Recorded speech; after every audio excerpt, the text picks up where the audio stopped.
Next हम बात करते हैं फेस्टिजियम और स्टेडियम फीवर की। जो हमारा फेस्टिजियम फीवर होता है, फेस्टिजियम या स्टेडियम फीवर, ये क्या होता है?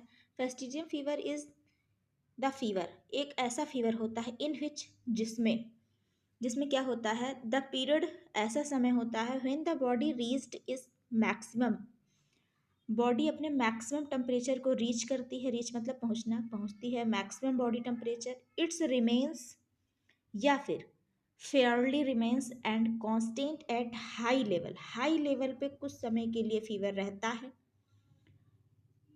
हाई लेवल पे कांस्टेंट। और इस फीवर को ही क्या बोलते हैं? स्टेडियम फीवर के नाम से आते हैं। स्टेडियम का मतलब भी होता है कुछ समय के लिए फीवर हाई टेम्परेचर पे रुके रहना, बने रहना, बुखार, पायरेक्सिया, तो उसको क्या बोला जाता है? स्टेडियम या फिर फेस्टिजियम फीवर बोला जाता है।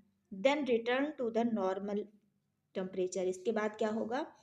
कुछ समय तक हाई टेम्परेचर होने के बाद लंबे समय तक फिर क्या होता है? Return to the normal temperature हो जाता है। सडनली डिक्लाइन, सब लिखा है, फीवर में भी सबसाइड, सबसाइड मतलब कम हो जाता है।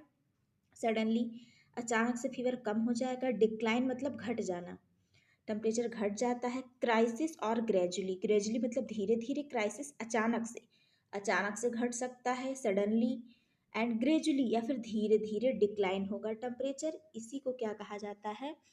फेस्टिजियम फीवर या फिर स्टेडियम फीवर। स्टेडियम का मतलब ही होता है कुछ समय के लिए कॉन्स्टेंटली हाई टेम्परेचर पे फीवर रहता है, इसके कुछ समय तक रहने के बाद टू रिटर्न, रिटर्न मतलब वापस अपने टेम्परेचर, नॉर्मल टेम्परेचर में लौटना, to return the normal temperature, फिर वापस अपने नॉर्मल टेम्परेचर पर आ जाता है। दे में, फीवर में भी सबसाइड, सबसाइड मतलब कम होना, घटना, सडनली अचानक घट जाए, डिक्लाइन कम हो जाना, और क्राइसिस मतलब अचानक से, ग्रेजुअली धीरे धीरे, धीरे धीरे भी हो सकता है कि टेम्परेचर कम हो, या फिर कुछ समय तक रहने के बाद अचानक से भी सडनली चेंज हो सकता है बॉडी टेम्परेचर। इसी को क्या कहा जाता है? Stadium fever. Thank you.